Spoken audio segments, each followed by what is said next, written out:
नमस्कार मित्रों, टेली गुरुजी चैनल में आपका स्वागत है। मैं एमडी वैष्णव एक बार फिर से आपके सामने उपस्थित हुआ हूं एक विज्ञान विषय के चैप्टर के साथ में, जिसका नाम है मानव उत्सर्जन तंत्र। मित्रों, आज हम मानव उत्सर्जन तंत्र के बारे में अध्ययन करेंगे। मानव उत्सर्जन तंत्र का अध्ययन हम अगले 2 पार्ट में करेंगे, ताकि हमारा वीडियो बहुत लंबा नहीं हो और आराम से आपको समझ में आ सके। तो बिना टाइम गंवाए, बिना वक्त गंवाए हम आज के अपने इस चैप्टर को शुरू करते हैं। तो लीजिए, स्टार्ट है अपना चैप्टर मानव उत्सर्जन तंत्र। मित्रों, जैसा कि आप जानते हो, मानव शरीर की या किसी भी सजीव के शरीर की छोटी से छोटी इकाई होती है, उसको हम कोशिका कहते हैं। तो लीजिए मित्रों, कोशिका से किसी भी सजीव के शरीर का निर्माण होता है। अब देखिए क्या होता है, एक समान संरचना वाली कोशिकाएं और समान कार्यों वाली कोशिकाएं एक समूह बनाती है। उस समूह को हम ऊतक कहते हैं। तो कोशिकाओं से मिलकर बन गया ऊतक। इसी तरीके से जब एक जैसे ऊतक जिनकी संरचना समान होती है और जिनकी कार्यविधि की समान होती है, ऐसे ऊतकों का समूह होता है, उसको अंग कहते हैं। इसी क्रम में एक ही कार्य को लक्ष्य बनाकर अंगों का एक समूह बनता है। उस समूह को हम अंग तंत्र कहते हैं। क्या कहते हैं? अंग तंत्र कहते हैं। और अंग तंत्र मिलकर, अलग अलग प्रकार के अंग तंत्र मिलकर किसी भी सजीव के शरीर का निर्माण होता है। तो यह होता है किसी भी सजीव के शरीर के निर्माण का क्रम। मित्रों, मानव शरीर में विभिन्न प्रकार के अंग तंत्र है। जैसे आपने पढ़ा होगा, उत्सर्जन तंत्र, श्वसन तंत्र, पाचन तंत्र और रक्त परिसंचरण तंत्र, तंत्रिका तंत्र, जनन तंत्र इत्यादि। ये विभिन्न प्रकार के अंग तंत्र मिलकर मानव के शरीर का निर्माण करते हैं। इन सब अंग तंत्रों का अलग अलग कार्य होता है और इन सब समस्त कार्यों के द्वारा मानव की या किसी भी सजीव की समस्त जैविक क्रियाएं संपन्न होती है। मित्रों, आज हम इस टॉपिक में मानव उत्सर्जन तंत्र का अध्ययन करेंगे। उत्सर्जन तंत्र के अध्ययन से पहले हमको समझना होगा उत्सर्जन होता क्या है। तो यहां पे हम समझेंगे सबसे पहले उत्सर्जन की परिभाषा। उत्सर्जन की परिभाषा, सजीव शरीर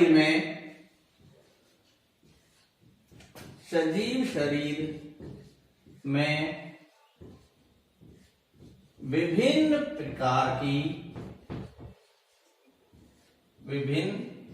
प्रकार की जैविक उपापचय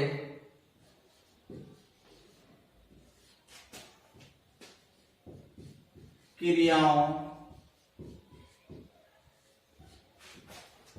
के दौरान निर्मित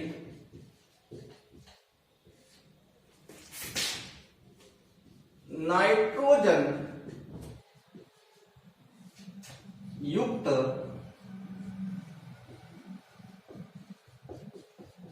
अपशिष्ट पदार्थों को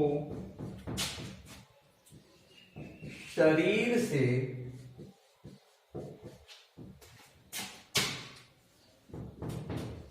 बाहर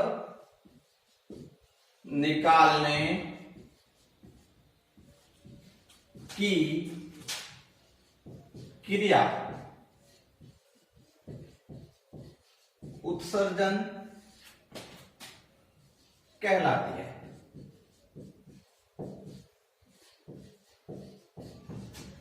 ये सामान्य उत्सर्जन की परिभाषा हुई। मित्रों, इस परिभाषा को हम ढंग से इसका अध्ययन करें, शाब्दिक अर्थों को हम समझें, तो सबसे पहले यहाँ पर सजीव शरीर में विभिन्न प्रकार की जैविक क्रियाएं होती है। जैविक क्रियाएं जैसे श्वसन क्रिया होती है, पाचन होती है और रक्त परिसंचरण होता है, ये विभिन्न प्रकार की जैविक क्रियाएं कहलाती हैं। उन जैविक क्रियाओं में उपापचयी क्रिया, ये पहला शब्द आया हमारा उपापचयी क्रिया। तो इस उपापचयी शब्द का अर्थ हम समझेंगे। उपापचयी, अंग्रेजी में इसको मेटाबॉलिज्म बोलते हैं। उपापचयी क्रियाएं दो प्रकार की होती है। पहली होती है उपचयी और दूसरी होती है अपचयी। देखिए, इन शब्दों का अर्थ आपको समझना जरूरी है। विभिन्न प्रकार के कॉम्पिटिशन एग्जाम में भी पूछ लेते हैं कि उपचयी क्या होता है और अपचयी क्या होता है। ये दोनों मिलाकर कंबाइंड रूप से इनको उपापचयी बोलते हैं। तो सबसे पहले आता है उपचयी क्रिया। उपचयी का मतलब होता है निर्माणात्मक क्रिया। निर्माणात्मक क्रिया, निर्माणात्मक क्रिया का मतलब होता है विभिन्न प्रकार के सरल अणु मिलकर शरीर में जटिल अणुओं का निर्माण करना, इसको कहते हैं निर्माणात्मक क्रिया। जैसे हम छोटे से एग्जाम्पल से समझें तो हमारे शरीर का विकास होता है वो प्रोटीन से होता है। हमारे शरीर में भी हमारे आरएनए होते हैं, वो प्रोटीन संश्लेषण का कार्य करते हैं। तो वो आरएनए प्रोटीन संश्लेषण का कार्य करते हैं तो प्रोटीन का निर्माण होगा। प्रोटीन का निर्माण कैसे होगा? इसकी जो सरल इकाई क्या है? प्रोटीन की सरल इकाई होती है एमिनो अम्ल, और एमिनो अम्ल मिलकर प्रोटीन का निर्माण करते हैं। तो ये हो गई निर्माणात्मक क्रिया, तो इसको कहते हैं उपचयी। दूसरा होता है इसका विपरीत अपचयी। अपचयी का मतलब होता है विघटनात्मक क्रिया। विघटनात्मक का मतलब होता है टूटना, यानी कि जटिल अणुओं का सरल अणुओं में टूटना। अभी उदाहरण लिया, उसका हम विपरीत समझते हैं। प्रोटीन एक जटिल अणु होता है और प्रोटीन के टूटने से उसके सरल अणु बनते हैं एमिनो अम्ल। तो ये हो गया विघटनात्मक क्रिया, जिसको हम अपचयी कहते हैं। ऐसी ही विभिन्न प्रकार की निर्माणात्मक और विघटनात्मक क्रियाएं हमारे शरीर में होती है। तो इन क्रियाओं के फलस्वरूप विभिन्न प्रकार के अपशिष्ट पदार्थ बनते हैं, जैसे यूरिया, यूरिक अम्ल, कार्बन डाइऑक्साइड, ऐसे विभिन्न प्रकार के अपशिष्ट पदार्थ हमारी बॉडी में बनते हैं। तो ये हम समझ गए उपचयी और अपचयी क्रिया। मित्रों, अब इस परिभाषा में और शब्द क्या आया? उपापचयी क्रियाओं के दौरान निर्मित नाइट्रोजन युक्त अपशिष्ट पदार्थ। दूसरा शब्द आया नाइट्रोजन युक्त अपशिष्ट पदार्थ। तो ऐसे कौन कौन से पदार्थ है नाइट्रोजन युक्त अपशिष्ट पदार्थ जो विभिन्न प्रकार के सजीवों के शरीर में निर्मित होते हैं? तो उन नाइट्रोजन युक्त अपशिष्ट पदार्थों को 4 श्रेणियों में विभाजित किया है और उन 4 श्रेणियों के आधार पर ही विभिन्न प्रकार के जंतुओं का भी वर्गीकरण किया है, विभिन्न प्रकार के जीवों का भी वर्गीकरण किया है कि कौन सा जीव कौन सा नाइट्रोजन युक्त अपशिष्ट पदार्थ शरीर से त्यागता है। उनके आधार पर जीवों का भी वर्गीकरण किया है 4 श्रेणियों में। तो समझते हैं कौन कौन से हैं। सबसे पहला आता है अमोनोटैलिक जीव। अमोनोटैलिक जीव, तो अमोनोटैलिक जीव होते हैं वो क्या कौन से होते हैं? वे जीव जो उत्सर्जी पदार्थ के रूप में, यानी कि नाइट्रोजन युक्त अपशिष्ट पदार्थ के रूप में अमोनिया का उत्सर्जन करते हैं। अमोनिया गैस को विसरण विधि द्वारा सीधे वायुमंडल में छोड़ते हैं, वातावरण में छोड़ते हैं, वो जीव अमोनोटैलिक जीव कहलाते हैं। तो इस प्रकार की श्रेणी में आते हैं छोटे एक कोशिकीय जीव आते हैं, जैसे अमीबा, अस्थिल मछलियां आदि। ये जीव उत्सर्जी पदार्थ के रूप में किसका त्याग करते हैं? अमोनिया गैस, अमोनिया गैस का उत्सर्जन करते हैं। दूसरा प्रकार आता है अमीनोटैलिक। अमोनो और अमीनो शब्द से थोड़ा सा डिफरेंट है, आप समझना, कंफ्यूज होने की जरूरत नहीं है। अमीनोटैलिक का मतलब होता है वे जीव जो उत्सर्जी पदार्थ के रूप में अमीनो अम्लों का त्याग करते हैं, अमीनो अम्लों को बाहर निकालते हैं, वो जीव अमीनोटैलिक कहलाते हैं। जैसे उदाहरण के तौर पर समुद्री जीव सीपी, घोंगा, स्टारफिश जिसको अपन तारा मछली कहते हैं, ये जीव उत्सर्जी पदार्थ के रूप में किसका त्याग करते हैं? अमीनो अम्लों का त्याग करते हैं। इसलिए इन जीवों को अमीनोटैलिक जीव कहते हैं। तीसरा प्रकार आता है अपना यूरियोटैलिक। यूरियोटैलिक नाम से स्पष्ट है, वे जीव जो उत्सर्जी पदार्थ के रूप में यूरिया का त्याग करते हैं, यूरियोटैलिक कहते हैं। यूरियोटैलिक के अंतर्गत आते हैं समस्त स्तनधारी जीव, समस्त स्तनधारी जीव जिसमें मनुष्य भी शामिल है। मनुष्य, ऊंट, घोड़ा,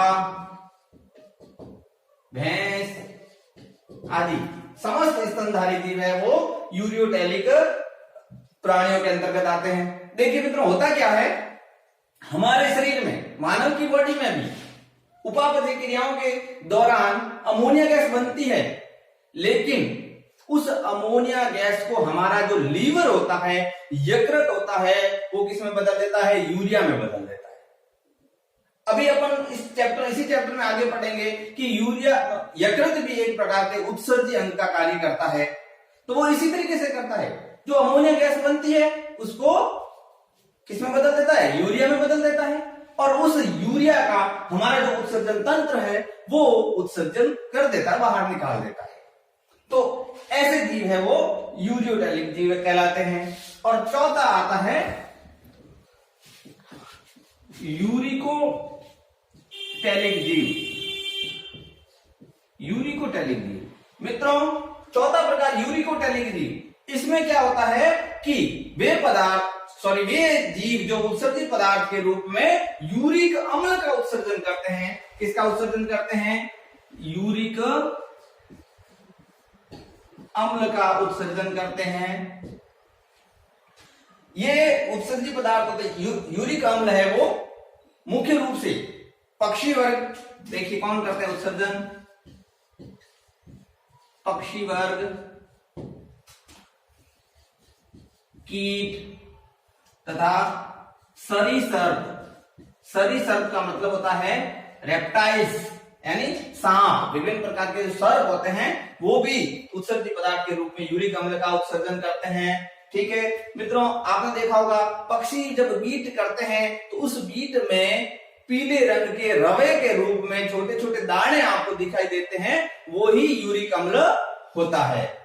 तो देखिए ये चार प्रकार हो गए विभिन्न प्रकार के उत्सर्जित पदार्थों के आधार पर जीवों का वर्गीकरण। किसी किसी किताबों में 3 प्रकार ही बताए गए हैं, इससे आपको कंफ्यूज होने की जरूरत नहीं है। उसमें अमीनो एसिड, ये अमीनोटैलिक जीव है वो नहीं बताया गया है, लेकिन पूरा अपन देखें तो ये 4 प्रकार होते हैं विस्तृत अध्ययन में। तो देखिए ये तो हो गए हमारे विभिन्न प्रकार के जीव। अब अपन आगे चलते हैं।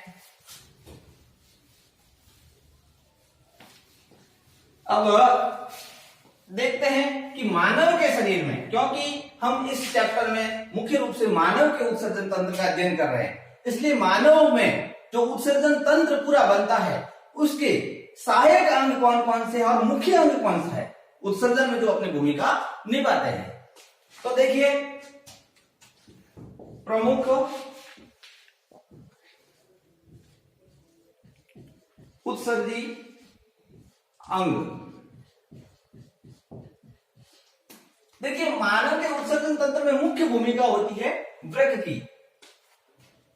नंबर 1 पे आता है वृक्क, जिसको अपन किडनी कहते हैं अंग्रेजी में, और सामान्य तौर पर गुर्दा भी कहते हैं। 2 नंबर किडनी के बाद में आते हैं फेफड़े, लंग्स। 3 नंबर यकृत, जिसको कहते हैं लीवर, ये भी हमारा उत्सर्जी अंग है। 4 नंबर त्वचा, इसकी, ये भी हमारा उत्सर्जी अंग है। 5 नंबर स्वेद ग्रंथियां,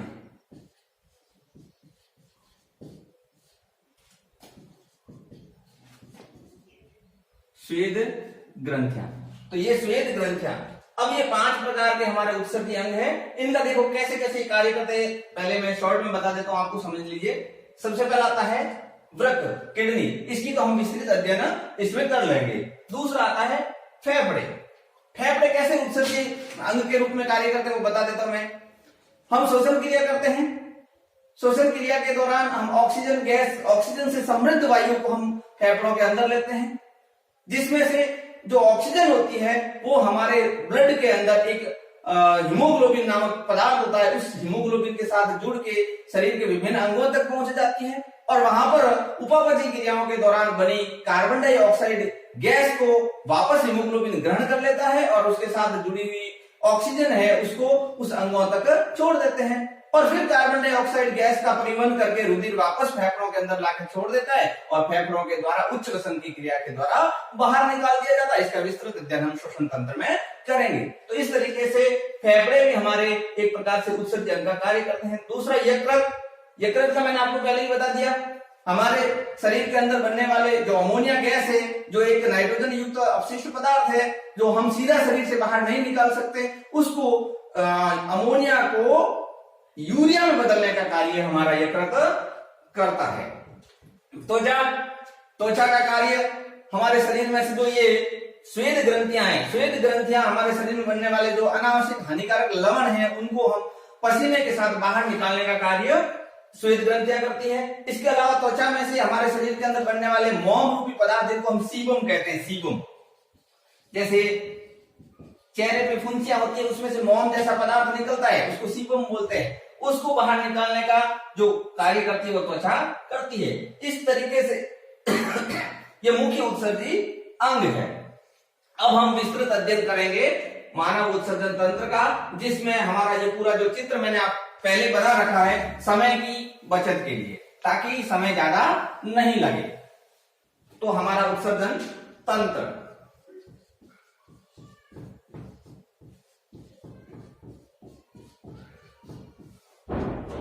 सबसे पहले आता है इसमें वृक्क, जिसको अपन कहते हैं किडनी। फिर आता है 2 नंबर मूत्र वाहिनियां,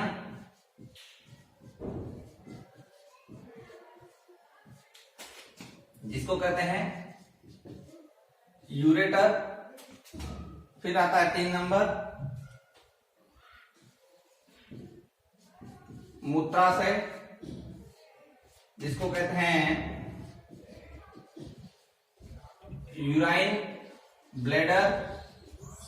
और 4 नंबर आता है मूत्र मार्ग, जिसको बोलते हैं यूरिथ्रा। देखो मुख्य रूप से हमारे उत्सर्जन तंत्र को हमने 4 भागों में बांटा है अध्ययन की सुविधा के हिसाब से। तो सबसे पहले हम अध्ययन करते हैं वृक्क का। देखिए ये है हमारा वृक्क। पहले हम इस चित्र का नामांकन कर लेते हैं एक बार। ये है हमारी मूत्र वाहिनी, ये है मूत्राशय, ये है मूत्र मार्ग। अब देखिए महामूत्र, धमनी, या इसको कहते हैं वृक्कीय धमनी भी कहते हैं, वृक्कीय धमनी। दूसरी तरफ है ये महाशिरा या वृक्कीय शिरा भी कहते हैं। अब देखिए यहां पर है, इसका जो भाग होता है गड्डेनुमा भाग, इसको पेल्विस कहते हैं। इस खांच को हाइलम कहते हैं। ये इसका बाहरी भाग होता है, वो कॉर्टेक्स कहलाता है, और बीच वाला भाग होता है उसको मेड्यूला बोलते हैं। तो मुख्य रूप से ये उत्सर्जन तंत्र का जो चित्र आपके सामने बना हुआ है और इसका नामांकन कर दिया है। अब इसको अपन समझते हैं। देखिए सबसे पहले बात आती है वृक्क की। वृक्क मानव के शरीर की उदर गुहा में, उदर गुहा मतलब पेट के अंदर जो खाली स्थान होता है उसको उदर गुहा बोलते हैं। उस उदर गुहा के पृष्ठ सतह, पृष्ठ का मतलब होता है पिछला, एक आगे वाला भाग होता है उसको अधर सतह बोलते हैं। ये विज्ञान की टर्मिनोलॉजी, शब्दावली, इसको समझना। अधर का मतलब कोई भी जीव है जब वो चलता है उसके भूमि के तरफ रहने वाला भाग होता है उसको अधर बोलते हैं, और पीछे वाला ऊपर वाला भाग होता है उसको पृष्ठ सतह। पृष्ठ सतह पर एक जोड़ी लाल भूरे रंग के सेम के आकार के जो वृक्क है पाए जाते हैं। ये दोनों वृक्क हमारी जो कशेरुक दंड है उसके दोनों तरफ, बाएं तरफ और दाएं तरफ, दोनों तरफ पाए जाते हैं। डायफ्राम के नीचे, डायफ्राम का मतलब श्वसन तंत्र का एक भाग होता है डायफ्राम, उसके नीचे, डायफ्राम के नीचे दोनों वृक्क अवस्थित होते हैं। देखिए मैं यहां थोड़ा सा नामांकन और कर देता हूं। ये है दायां वृक्क, ये मैंने लिखा, ये बायां वृक्क। मित्रों जब कोई भी चित्र बनता है तो उसमें दायां और बायां भाग उल्टा लिखा जाता है, क्योंकि किसी भी मतलब फोटो लिया जाता है किसी का भी तो उसमें पार्श्व परिवर्तन हो जाता है, साइड चेंज हो जाता है। जो दायां भाग होता है वो बाईं तरफ दिखता है और बायां भाग है वो दाईं तरफ दिखता है। तो इसलिए यहाँ कंफ्यूज होने की जरूरत नहीं है कि बायां पार्ट में है, बायां दिख रहा है, लेकिन ये वास्तव में मानव शरीर के अंदर होता है वो दायां ही होता है, चित्र में उल्टा दिखता है। इसमें कंफ्यूज की कोई बात नहीं है। ठीक है मित्रों, तो देखिए ये मैंने स्थिति बता दी आपको, वृक्क कहाँ स्थित होते हैं, कितने होते हैं। इसके बाद में इस वृक्क की आंतरिक संरचना को समझते हैं। वृक्क की आंतरिक संरचना में वृक्क के परिधीय भाग, बाहर सबसे इसके चारों तरफ एक है, उसको हम कॉर्टेक्स कहते हैं, और इस कॉर्टेक्स के अंदर वाला पूरा भाग होता है जो आपको लाल लाल कलर का दिख रहा है, लाल रंग का दिख रहा है, वो होता है मेड्यूला भाग होता है। कॉर्टेक्स और मेड्यूला भाग, देखिए क्या होता है, इसका जो कॉर्टेक्स भाग है आपको कहीं कहीं गड्ढे के रूप में मेड्यूला के अंदर धसा हुआ दिख रहा है। ये कॉर्टेक्स वाला भाग है, ये देखो, ये देखो, ये यहां पर, ये यहां पर, ये मेड्यूला के अंदर धसा हुआ भाग दिख रहा है। इस भाग को बर्टीनी के वृक्क स्तंभ कहते हैं। बर्टीनी इंपोर्टेंट है कंपटीशन एग्जाम की दृष्टि से। बर्टीनी के वृक्क स्तंभ कहते हैं। जैसे ये कॉर्टेक्स भाग मेड्यूला के अंदर धस जाता है तो यहां पर मेड्यूला का उभरा हुआ भाग है बाहर जो आपको दिखाई दे रहा है, ये वाला भाग, इसके अंदर धसने से जो मेड्यूला का उभरा हुआ भाग आपको दिखाई देता है उसको हम पिरामिड कहते हैं। ये देखो यहां लिख देता हूं मैं, पिरामिड, इनको हम पिरामिड कहते हैं। अब देखिए मूत्र निर्माण की प्रक्रिया, उत्सर्जन की मुख्य प्रक्रिया, इन पिरामिड्स के अंदर एक सूक्ष्म संरचनाएं, असंख्य सूक्ष्म संरचनाएं पाई जाती है जिनको हम नेफ्रॉन्स कहते हैं। वो नेफ्रॉन्स है, वो ही मूत्र के छानने का काम है, करते हैं। इसका अध्ययन हम उत्सर्जन तंत्र का पार्ट 2 अगला वीडियो हम लेके आएंगे, उसमें आपको विस्तृत अध्ययन करवाएंगे कि नेफ्रॉन्स क्या होता है, नेफ्रॉन्स कैसे कार्य करता है, मूत्र का निर्माण कैसे करता है। ये संपूर्ण प्रक्रिया हम उत्सर्जन तंत्र के भाग नंबर 2 में अध्ययन करेंगे। अभी क्योंकि हमारा वीडियो इतना ज्यादा लंबा नहीं होना चाहिए ताकि आप मतलब देख नहीं सको, इसलिए हम पहले पार्ट फर्स्ट में केवल उत्सर्जन तंत्र का ये बाहरी अध्ययन ही करेंगे। चलो आगे चलते हैं। तो आप समझ गए होंगे, पिरामिड हो गया, बर्टनी के वृक्क स्तंभ हो गए।